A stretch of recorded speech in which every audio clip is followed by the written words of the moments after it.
का इकडे? हे बघा, या ठिकाणी आपण रोमन संख्या आज बघितलेल्या आहेत. रोमन संख्यांचे काही नियम आहेत ते शॉर्टकट मध्ये आपण लक्षात ठेवूया. बघा, रोमन संख्या आपण इंग्रजीमध्ये कॅपिटल लेटर्स वापरतो, बरोबर ना? IVX CLM अशी अक्षर आपण वापरणार. आय व एक्स हे एकत्र वापरून आपण संख्या बनवतो आणि त्याची एकात एक मिळवल्यानंतर ती संख्या तयार होते. यांची बेरीज केली म्हणून ही आपल्याला 3 संख्या मिळाली. हा एक्स 3 वेळा लिहिला म्हणजे 10 + 10 + 10 बरोबर 30 ही संख्या तयार झाली.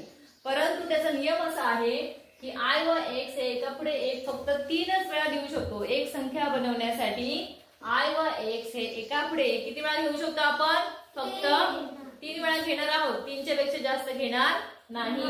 पुढचा नियम, तो एखाद्या संख्या चिन्हाच्या आपण आय जेव्हा पुढे लिहितो तेव्हा त्या संख्येची किंमत वाढते, परंतु हा आय जेव्हा त्या संख्येच्या मागे लिहितो तेव्हा त्या संख्येची किंमत कमी होते.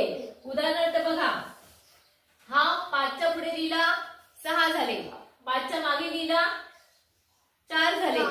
त्यानंतर आपण जो व्ही वापरतो, हा व्ही म्हणजे 5. काय नियम आहे त्याचा?